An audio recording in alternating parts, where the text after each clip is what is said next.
Welcome to the Writer Reads Flash Fiction from another 365 days of flash fiction.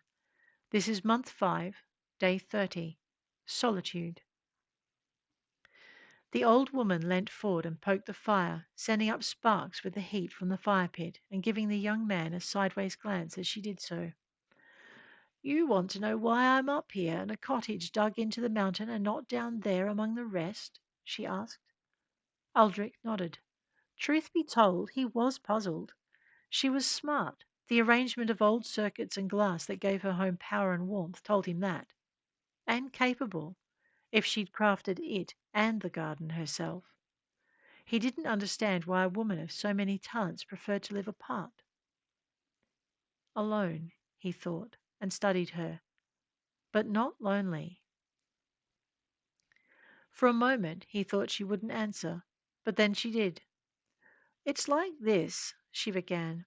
After 50 years of living, I've grown used to being disrespected while being told I should respect others like myself. Used to being excluded while others are included and advanced who are less qualified and capable and who have worse attitudes than I do. How wouldn't that be something? Adric thought, but the woman continued. And used to being told I'm wrong when I'm right. She paused. Are you with me so far? Aldrich nodded, although if he was honest, he was a little stunned. She couldn't be serious, could she? Taking his silence as a sign to go on, she did. I'm also used to being called arrogant when I hold my ground and refuse to accept the incorrect opinion being rammed down my throat, or refusing to take an unsuitable path just because someone else says it's the way I should go. Aldrich stiffened, and she chuckled. I don't mean you, boy, but since you asked, I'm also used to being ignored, overlooked, and sidelined for whatever obscure reason those with power deem fit. And I've learned that doing everything right is no guarantee of either success or acceptance. But, he began, it should be? She cocked an eyebrow. I'd attend to that foolish notion sooner rather than later, were I you. He swallowed, his throat suddenly dry at her directness, but she continued. I'm used to being disregarded when I make a valid point, and to being discarded when I'm no longer convenient. And I've learnt that the only thing that can be relied on is that those you rely on will eventually let you down, although not necessarily because they mean to. Again she paused, tilting a glance at him as she stirred the coals, shifting the metal packages encasing their meals. Those things, she continued, not meaning their meals, are the norm for me. She sighed, catching his gaze. Here it comes, he thought, the crux of the matter, whether I've said it or not, because she was unnerving in the way she read what he literally wanted to know and answered without him saying a word. As if he'd given a signal, she went on. I'm also used to walking away and not looking back, although not first without careful consideration of what I might be leaving behind. Aldrich glanced down toward the village, and her eyes sharpened as she followed his gaze. I have learned that burned bridges can be repaired, she murmured.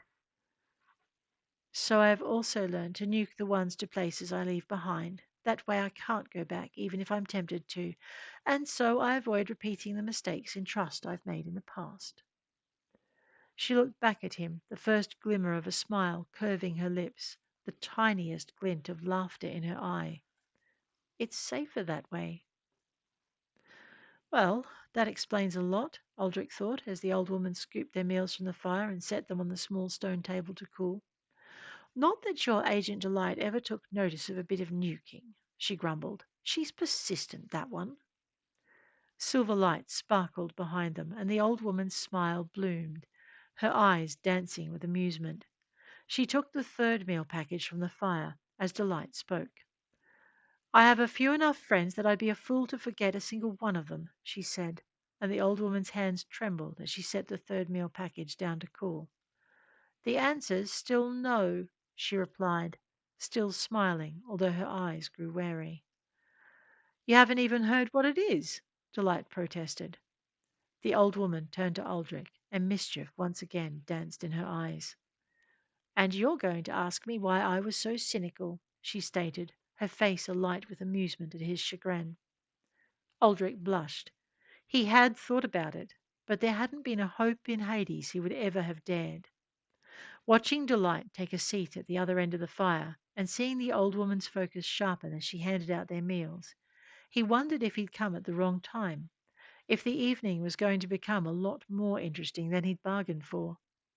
And while part of him hoped it did, the other part hoped Delight and Odyssey would leave the old woman to her solitude and well earned peace.